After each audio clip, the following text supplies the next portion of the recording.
So we'll discuss now what amortized analysis is and look at a particular method for doing such analysis. Sometimes we're looking at an individual worst case, and that may be too severe. In particular, we may want to know the total worst case for a sequence of operations, and it may be that some of those operations are cheap, while only certain of them are expensive. So if we look at the worst case operation for any one and multiply that by the total, it may be overstating the total cost. As an example, for a dynamic array, we only resize every so often. Most of the time we're doing a constant time operation of just adding an element. It's only when we fully reach the capacity that we have to resize. So the question is, what's the total cost if you have to insert a bunch of items? All right.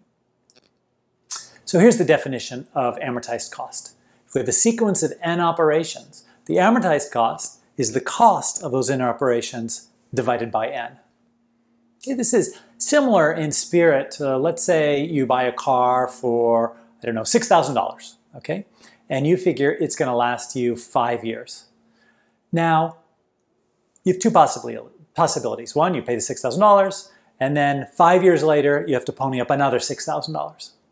Another option would be to put aside money every month, right? So 5 years is 60 months. So if you put away $100 a month, once the 5 years is over, then when it's time to buy a new car for $6,000, you'll have $6,000 in your bank account.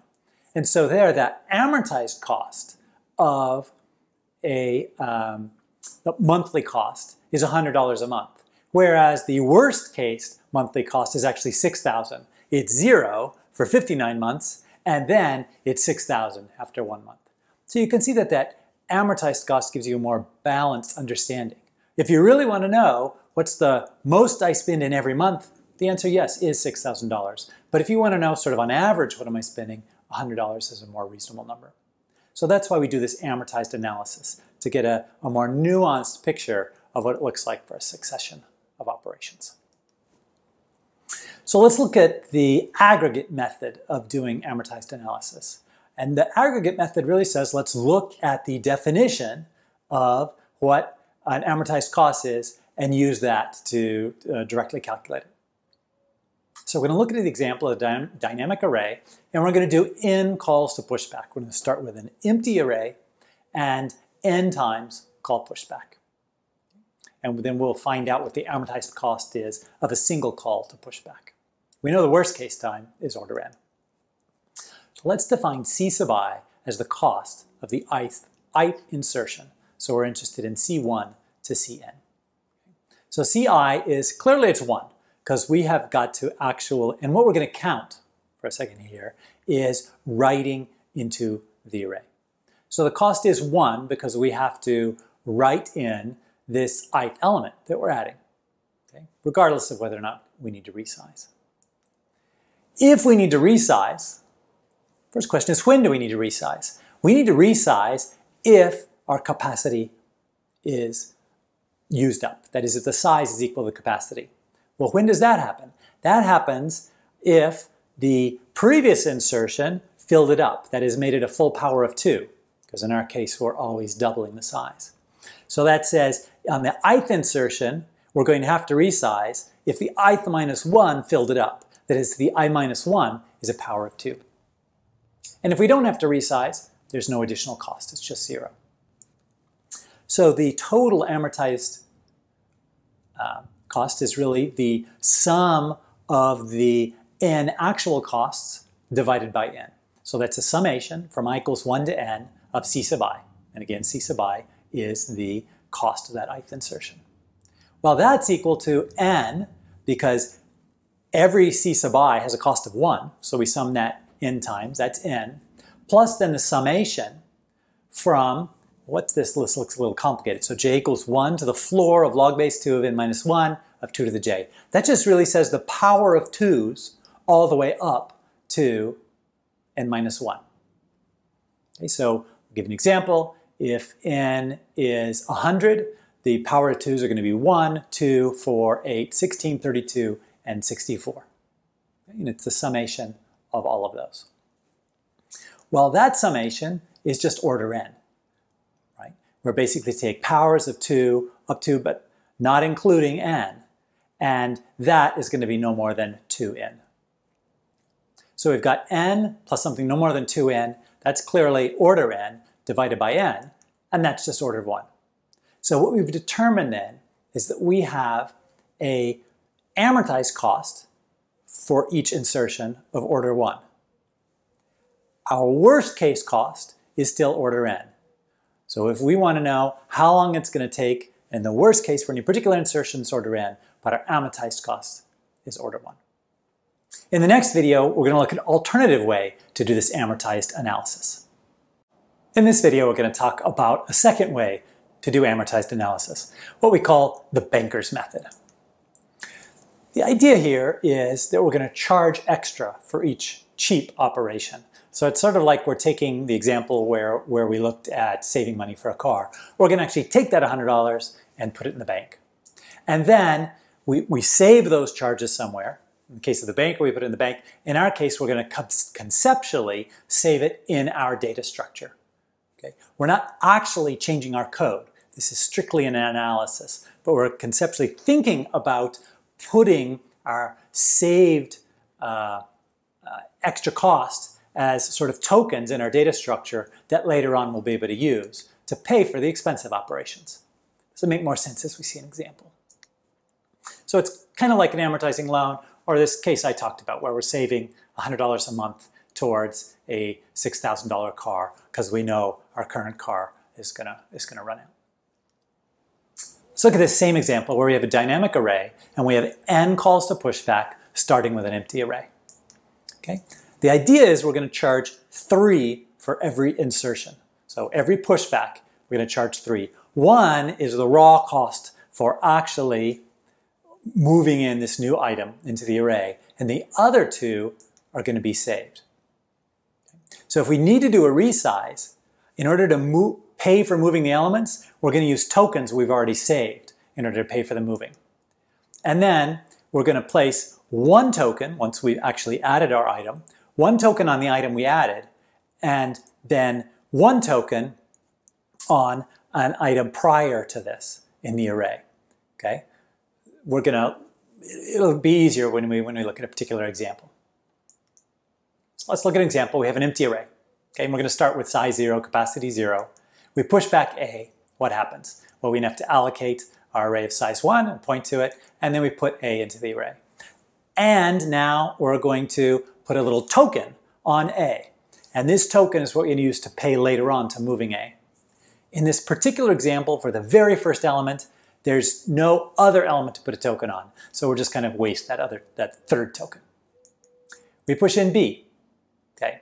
There's no space for B, so we've got to allocate a larger array and then move A. How are we going to pay for that moving A? Well, with the token that's already on A. So we prepaid this moving A. Okay? When we actually initially put A into the array, we put a token on it that would pay for moving it into a new array. So that's how we pay for moving A. And then we update the array, delete the old one, and now we actually put B in. So we put B in, that's a cost of 1. We still have 2 more tokens to pay. So we're going to put 1 on B, and we're going to put 1 capacity over 2, that is 1 element earlier. So we're going to put 1 on B. So we've spent 3 now, 1 for real, and 2 as deferred payment that we're going to use later in the form of these tokens. Remember, these tokens are not actually stored in the data structure. There's nothing actually in the array. This is just something we're using for mental accounting in order to do our analysis. When you push in C, we're going to allocate a new array. We copy over A, and we pay for that with our prepaid token. We copy over B, paying for that with our prepaid token. And now we push in C. That's 1. The second payment we have to make is we put a token on C, and then we put a token on A. 4 divided by 2, that is the capacity divided by 2, are 2 elements prior. We push in D, we don't have to do any resizing, finally. Okay, so we just put in D, and that's cost of 1. Second, put a token on D. Third, put a token capacity over 2, or 2 elements prior to that. So notice, what we've got now is a full array, and everything has tokens on it. which means when we need to resize, we have prepaid for all of that movement. So we push in E, allocate a new array, and now we use those prepaid tokens to pay for moving A, B, C, and D. Get rid of the old array, and now push in E. And again, put a token on E and a token on A. So what we've got here then is order 1 amortized cost for each pushback. In particular, we have a cost of 3, right? So we've clearly seen. So let's look back at how we did this. For this dynamic array, we decided we had to charge 3. And other data structures with other operations, we may have to charge a different amount, right? We have to figure out what will be sufficient. In our case, 3 was sufficient, and we decided that we would go ahead and store these tokens on the elements that needed to be moved. So it's a very physical way to keep track of the saved work that we have done, or the prepaid work that we have done. So we charge 3. 1 is the raw cost for the insertion. If we need to resize, we've arranged things such that whenever the array gets full, we've actually, in order for the array to have been full, we had to have done enough pushbacks such that every element got a token on it. All the new ones that we added since the previous resize, plus every time we added one of those new ones, we prepaid for a prior element as well. So we pay our 1 insertion, we pay 1 for the element we're adding now, and we pay 1 for sort of a buddy element earlier. The next video, we're going to look at a third way of doing amortized analysis, which is the physicist method. Now let's talk about the final way to do amortized analysis, which is the physicist method. The idea of the physicist method is to define a potential function, which is a function that takes a state of a data structure and maps it to an integer, which is its potential. This is similar in spirit to what you may have learned in high school physics, the idea of potential energy. For instance, if you have a ball and you take it up to the top of a hill, you've increased its potential energy. If you then let the ball roll down the hill, its potential energy decreases and gets converted into kinetic energy, which increases. We do the same sort of thing for our data structure, storing in it the potential to do future work. A couple rules about the potential function. First, phi of h sub 0. So phi is the potential function. H sub 0 is time 0 of the data structure H. So that means the initial state of the data structure. And that has to have a potential of 0. Second rule is that potential is never negative. So at any point in time, phi of h sub t is greater than or equal to 0. All right. So once we've defined a potential function, we can then say what amortized cost is. The amortized cost of an operation t is c sub t, the true cost, plus the change in potential between before doing the operation and after doing the operation.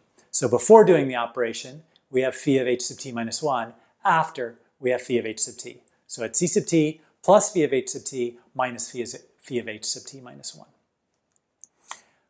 What we need to do is choose a function phi such that if the actual cost is small, then we want the potential to increase so that we're saving up some potential for doing later work. And if c sub t is large, then we want the potential to decrease in a way to sort of pay for that work. So the cost of n operations is the sum of the true costs, which is the summation from I equals 1 to n of c sub I. And what we want to do is relate the sum of the true costs to the sum of the amortized costs. So the sum of the amortized costs is the summation from I equals 1 to n of the definition of an amortized cost, which is c sub I plus phi of h sub I minus phi of h sub I minus 1. Well, we could just rewrite that. So removing the summation as c sub 1 plus phi of h sub 1 minus phi of h sub 0 plus c sub 2 plus phi of h sub 2 minus phi of h sub 1 and so on. What's important to note is that we have a phi of h sub 1 in the first line and a minus phi of h sub 1 in the second line. So those two cancel out. Similarly, we'll have a phi of h sub 2 in the second line, and we have a phi of h sub 3 when we look at the amortized cost at time 3. And that goes on and on until at time n minus 1, we would have a phi of h sub n minus 1 positive and a negative phi of h sub n minus 1 negative. So we have all these cancellations, and all we're left with is the very first term, phi of h sub 0, negative phi of h sub 0, and the very last term in the last line, which is phi of h sub n. So this really just equals phi of h sub n minus phi of h sub 0, because all the other phis cancel, plus the summation from I equals 1 to n of c sub I. That is the true cost.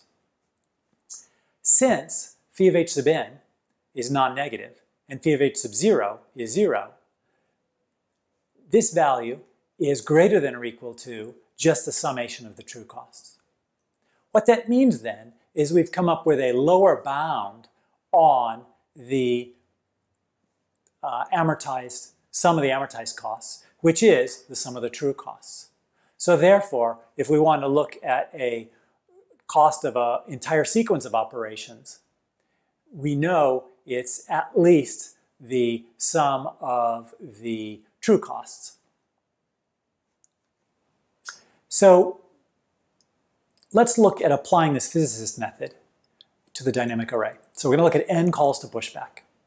Phi of h, so at any given time the data structure is going to be 2 times the size minus the capacity. So as the size increases, the potential is going to be increasing for a given fixed capacity. Phi of h sub 0, so we want to make sure that our phi function satisfies our requirements. So first, phi of h sub 0 is 2 times 0 minus 0, assuming we have an initial array of size 0, and that's just 0. Also, phi of h sub I is 2 times size minus capacity. We know the size is at least capacity over 2, so therefore 2 times size minus capacity is greater than 0. Now let's look at our amortized cost. So we're going to assume we don't have to do a resize, and let's look at the amortized cost. So we add a particular element I, and the amortized cost is the cost of insertion plus phi of h sub I minus phi of h sub I minus 1. So the cost of insertion is just going to be 1, because we're adding an element and we don't have to do any moving of elements. Phi of h sub I is 2 times size of I minus the capacity of I, and phi of h sub I minus 1 is 2 times size I minus 1 minus capacity I minus 1. Well, what do we know? Since we're not resizing, the capacities don't change. So the capacities cancel themselves out. And so we are left with 2 times the difference in sizes. But what's the difference in size? The difference in size is just 1, because we added 1 element. So this is just 1 plus 2 times 1, or 3. It's no accident that this 3 is the same value that we saw when we used the banker's method. And then let's look at the cost when we have to do a resize. So we're going to define here K is size sub I minus 1, which is the same thing as capacity sub I minus 1. Why is it the same? Because we're about to do a resize. So that means that after the previous operation, we must have made the dynamic array full. And then phi of h sub I minus 1 is just 2 times the old size minus the old capacity, and that's just 2 times k minus k, or k. Phi of h sub I is 2 times size sub I minus capacity of I, and that's 2 times k plus 1, because the size sub I is just 1 more than size of I minus 1, minus 2k. Why 2k? Because we double the capacity each time. So that's just equal to 2. So the amortized cost of adding the element is c sub I plus phi of h sub I minus phi of h sub I minus 1, which is just size of I, because that's the number of elements we have to move size of I minus 1 elements and then add the 1 new element. So that's size of I. So we have size sub I plus 2 minus k, which is just k plus 1 plus 2 minus k, which is 3. So what we have seen now is that the amortized cost using the physicist method of adding elements is 3. Let's go back to the dynamic array. So are there alternatives to doubling the array size? Right? We doubled each time. What happens if we didn't double? Well, we could use some different growth factor. So for instance, we could use 2.5. So grow the array by more than 2, or grow the array by less than 2. As long as we use some constant multiplicative factor, we'd be fine. The question is, can we use a constant amount? Can we add by a particular amount, like let's say 10 each time? And the answer is really no. And the reason is, As the array got bigger and bigger, and we have to resize every 10 times, we just don't have enough time to accumulate work in order to actually do the movement. Let's look at it another way. So let's look at an aggregate method. Let's say C sub I is the cost of the ith insertion. Okay? We're going to define that as 1 for putting in the ith element, plus either I minus 1 if the I minus 1th insertion makes the dynamic array full. So that is if I minus 1 is a multiple of 10 and it's 0 otherwise. By the definition of our aggregate method, we're just the sum of the total costs divided by n. And that's n plus, again, that's the 1 summed n times is just n, plus the summation from 1 to n minus 1 over 10 of 10j. That is just the multiples of 10 all the way up to, but not including n. So 10, 20, 30, 40, and so on. All that divided by n. Well, we can pull the 10 out of that summation. So it's just 10 times the summation, j equals 1 to n minus 1 over 10 of j. So that's just numbers 1, 2, 3, 4, so on, all the way up to n minus 1 over 10. That is order n squared, that summation. So we've got n plus 10 times the order of n squared over n, which is just order of n squared over n, which is order n. So this shows that if we use a constant amount to grow the dynamic array each time, that we end up with an amortized cost for pushback of order n rather than order 1. So it's extremely important to use a constant factor. So in summary, we can calculate the amortized cost in the context of a sequence of operations. Rather than looking at a single operation in its worst case, we look at a totality of a sequence of operations. We have 3 ways to do the analysis: the aggregate method, where we just do the brute force sum based on the definition of the amortized cost. We can use the banker's method, where we actually use tokens and we're saving them conceptually in the data structure, or the physicist method, where we define a potential function and look at the change in that potential. Nothing changes in the code. We're only doing runtime analysis. So the code doesn't actually store any tokens at all. It's an important thing to remember. That is dynamic arrays and amortized analysis.